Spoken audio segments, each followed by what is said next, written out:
ফলে কেউ 1 টাকা কম দেখাতে পারবে না। একইভাবে আমার ব্যাংকিং সিস্টেম থেকেও সেম, আমরা যখন ই রিটার্নের সাথে আমাদের সবগুলো ব্যাংকিং সিস্টেমকে লিঙ্ক করে দিব, তখন ট্যাক্স পেয়ার যখন রিটার্ন প্রিপেয়ার করবেন অথবা ট্যাক্স পেয়ারের পক্ষে যখন তার ট্যাক্স লয়ার রিটার্ন প্রিপেয়ার করবেন, উনি দেখবেন যে অটোমেটিক্যালি ওনার ব্যাংকের সব বিশেষ করে ক্লোজিং ব্যালেন্স, মুনাফা, ট্যাক্স কাটা এগুলো অটো ফিল আপ হয়ে যাবে। ফলে এটা আমাদের জন্য অনেক ইজি হয়ে যায়। আলটিমেট টার্গেট হচ্ছে আমাদের যত ইকোনমিক অ্যাক্টিভিটিস আছে সব ডিজিটাইজ হয়ে যাবে। সবার আগে কিন্তু প্রাইভেট সেক্টর হয়েছে এবং সবার আগে কিন্তু আমাদের প্রান্তিক জনগণ এই ডিজিটালাইজেশনটাকে এমব্রেস করেছে। এখন হচ্ছে আমাদের যারা কর্পোরেট জগতের মানুষ আছে, যারা লার্নেড এবং আর্নিং বেশি আছে, তাদেরকে এখানে বাধ্য করতে হবে আইন কানুন এবং বিভিন্ন বিধিবিধান দ্বারা। যদি আমরা সেটা করতে পারি তাহলে কিন্তু এটা সম্ভব। যখন বাংলাদেশে মোবাইল ফাইন্যান্সিয়াল সার্ভিস আসলো, আপনারা দেখবেন আমাদের প্রান্তিক জনগণ কিন্তু সবার আগে এটাকে আঁকড়ে ধরেছে। আপনি দেখেন ঢাকা শহরে যারা কাজ করে কিন্তু তাদের পরিবারবর্গ গ্রামে থাকে, প্রত্যেকেই মোবাইল ফাইন্যান্সিয়াল সার্ভিস ব্যবহার করে তাদের টাকাগুলো পাঠায়, সেটা গৃহকর্মী হোক, আমাদের সেলাই কর্মী হোক, অথবা আমাদের এখানে যারা শ্রমজীবী মানুষ আছেন, নাগরিকরা আছেন, তারা কিন্তু তাদের গ্রামে এটা পাঠায়। তারা কিন্তু ক্যাপচার করেছে, কিন্তু আমাদের যারা স্মার্ট লোকজন তারা এখন পর্যন্ত এটাকে ক্যাপচার করতে চাচ্ছে না। এত সুবিধা থাকা সত্ত্বেও তাকে টাকা নিয়ে যেতে হচ্ছে না, অথবা ব্যাংকে পে অর্ডার করার জন্য লোক পাঠাতে হচ্ছে না। আপনার যত লোকজন যাতায়াত করবে তত আমি পরিবেশ নষ্ট করছি, কারণ আমার ফুয়েল পড়াবে, তত আমি ডলার পড়ছি।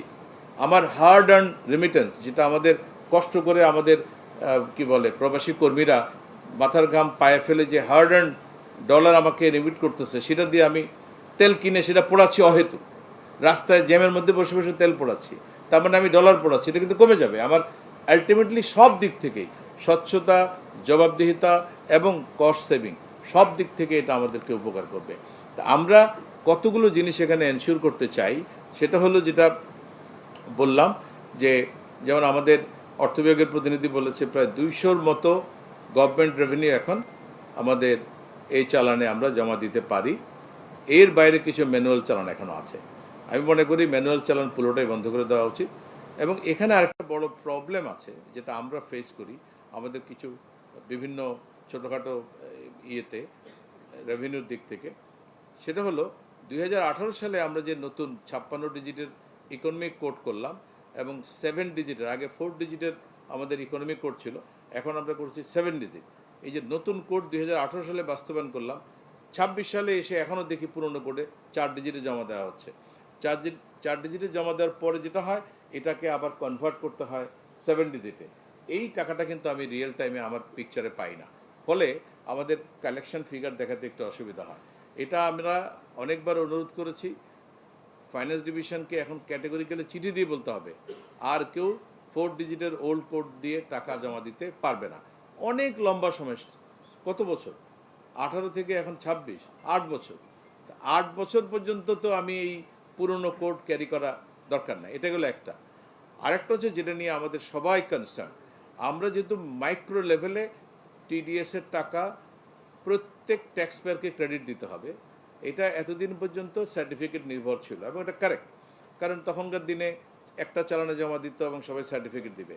আমরা ডিজিটাইজেশনকে ব্যবহার করে এখান থেকেও পরিত্রাণ চাই। অলরেডি আমরা দেখেছি যে ইটিডিএসের মাধ্যমে যেভাবে একসাথে কয়েক হাজার ক্লায়েন্টের পক্ষে একবারে টাকা জমা দেওয়া যায় এবং সেই ইনফরমেশনটা ইটিডিএস ইয়েতে চলে আসে, এটাকে আমরা আরও অ্যাডভান্স করতে চাই। অলরেডি আমরা কাস্টমস পয়েন্ট থেকে কিন্তু এটা ট্রায়াল দিয়ে দেখেছি যে চালান একটা জমা হবে, কিন্তু যতগুলো আলাদা আলাদা কোড প্রয়োজন সেই কোডে কিন্তু অটোমেটিক্যালি সাব চালান তৈরি হয়ে যায় এবং এটা কিন্তু আমরা কাস্টমস থেকে করে দেখিয়েছি। তার মানে যদি এক্সেল ডাটা থাকে, সে ফর এক্সাম্পল একজন এমপ্লয়ার এক মাসে তার 5,000 এমপ্লয়ির টাকা জমা দিবে একটা চালানে, ওনার যদি 5,000 এমপ্লয়ির রেকর্ড তো ওনার পেরোলে থাকবেই, এবং এটা যদি উনি একটা নির্দিষ্ট ফরম্যাটে ডাটাটা মেনটেন করেন ওনার এক্সেল ফাইলে, তাহলে উনি যখন এই চালান জমা দিবেন তখন এই চালানটা উনি এই টোটাল ফাইলটা আপলোড করবেন।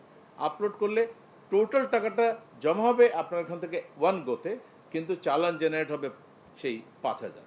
এটা কিন্তু করা সম্ভব, এটা মোটেও কঠিন কিছু না। তো এইটা আমরা যত দ্রুত সম্ভব এটাকে ইমপ্লিমেন্ট করব এবং আমাদের ইটিডিএসের কমিশনার মহোদয়কে বলবো আপনার যত রকমের সাপোর্ট লাগে আমাদের নতুন প্রকল্প চালু হয়ে গেছে। আমাদের বিশেষ করে ওয়ার্ল্ড ব্যাংকের যে ডিজিটাইজেশন প্রজেক্ট, সেটাও আমরা অলরেডি শুরু করে দিয়েছি। আমরা গতকালকে পিডি এবং দুজন ডিপিডি, দুজন ফুল টাইম ডিপিডি এবং একজন ফুল টাইম পিডি নিয়োগ করেছি। আমরা এই প্রজেক্টের অফিসও ঠিকঠাক করে ফেলেছি। যত দ্রুত সম্ভব আমরা প্রত্যেকটা কাজকে এগিয়ে নিয়ে যেতে পারবো। আপনাদের যত রকম সাপোর্ট দরকার, আপনারা সাপোর্ট চাইবেন, আমরা এই সাপোর্টগুলো দিব। কিন্তু আমরা যেটা চাই যে আমাদের ট্রানজ্যাকশনগুলো ডিজিটালাইজ হোক, এবং শুধু এই ট্যাক্স পেমেন্ট না, ইভেন ব্যবসায়ীদের সকল রিসিট এবং পেমেন্ট এগুলো যাতে ডিজিটাল প্ল্যাটফর্মে হয় এবং আমাদের সিস্টেমের সাথে কানেক্টেড হয়। যেমন যাদের ইআরপি সিস্টেম আছে, আমাদের ইভ্যাট সিস্টেমে কিন্তু তারা কানেক্টেড, এবং তারা চাইলে ওয়ান ক্লিকে ওখান থেকে রিটার্ন দিতে পারে, আলাদা করে নতুন করে কোনো রিটার্ন প্রণয়ন করার প্রয়োজন নেই। এই জিনিসটা আমরা ইভেন ট্যাক্সের জন্য করতে পারি, ভ্যাটের জন্য করতে পারি।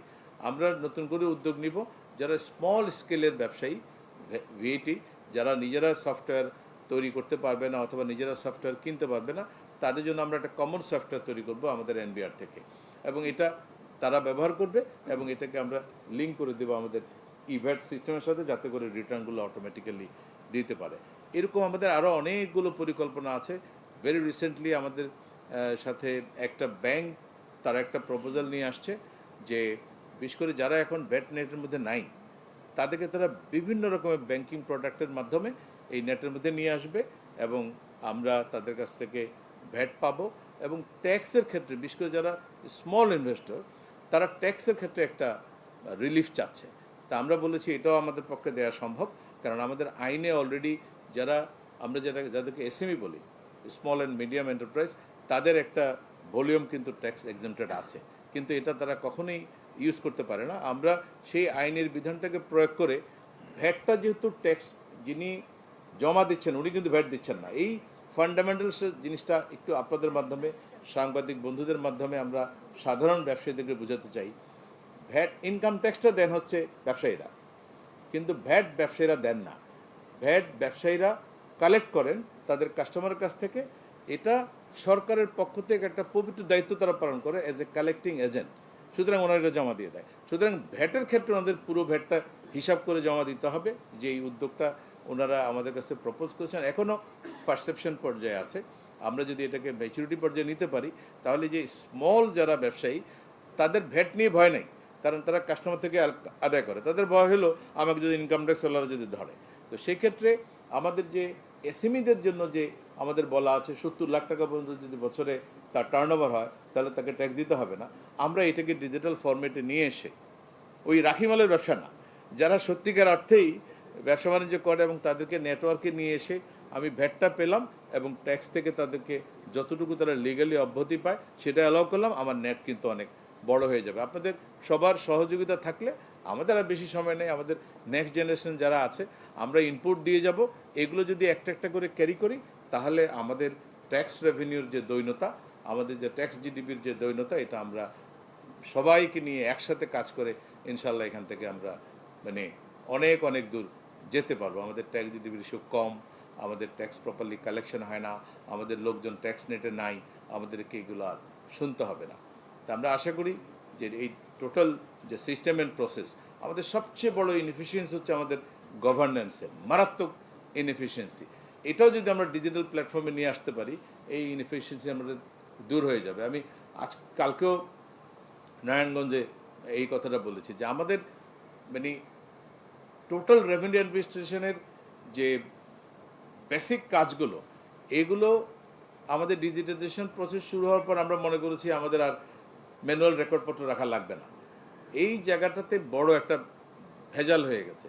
এখন আমাদের না ম্যানুয়াল রেকর্ড আছে, না আমরা ডিজিটাইজেশন করেছি। আমরা এখন বলেছি যতদিন পর্যন্ত ফুললি ডিজিটালাইজ না হয়, প্যারালালি আমাদের ম্যানুয়াল সব কিছু রাখতে হবে, আদারওয়াইজ আমাদের এফিসিয়েন্সি বাড়ানোর কোনো উপায় নেই। এটা একটা বড় ঝামেলা হয়ে গেছে আমাদের।